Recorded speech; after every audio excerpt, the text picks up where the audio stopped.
This is a test of the Pi camera taking some stills of the Fusor. There's nothing special about this Fusor run.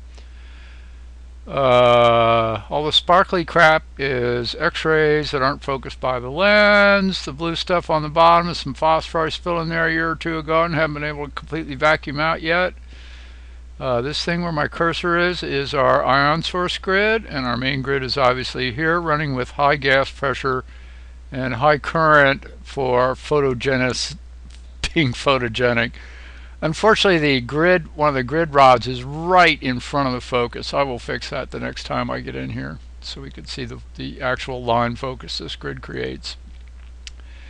Here's another picture with a little bit less gas, a little bit higher voltage, a lot more x-rays. This is where we're making also a lot more neutrons in general.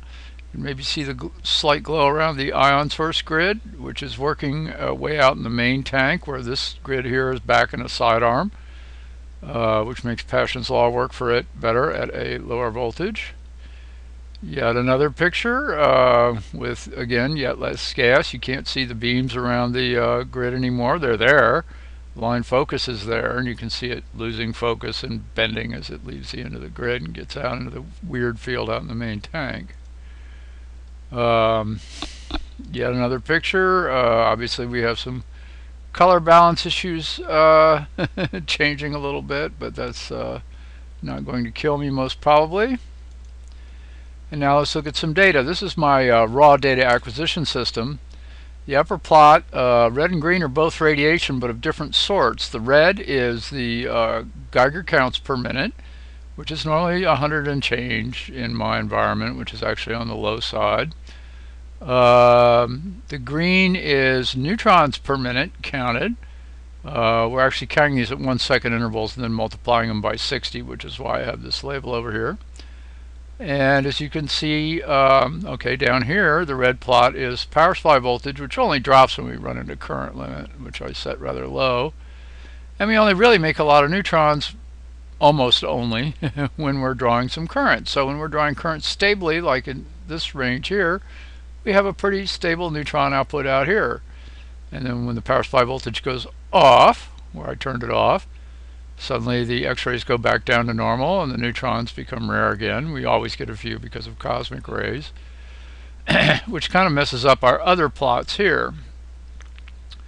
This is a plot of neutrons counted per minute versus the current going from 0 here up to 15 milliamps or so, or wherever I set the current limit, and 0 to 50 kilovolts here.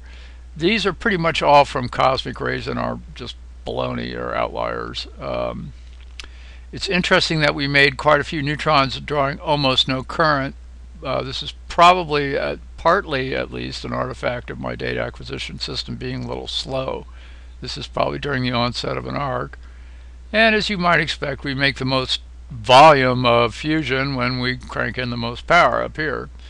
This is not a big surprise. Here is neutrons counted per minute per watt. Again, this is our cosmic rays and probably baloney. But we still see this big cluster down with high voltage but low current. And not all of that is outliers. We're studying that some because the focus is both actually and theoretically better at low current than high current for reasons of space charge repulsion. And you can see up here where I hit current limit and when I had too much gas in there, and the voltage went down even though the current didn't go up, and you know, some various other things. Now normally the way I do this is to edit so I can see the differences between 0 and 6 or 7 down here in the presence of this crazy 600 crap up here, but this time we don't have it.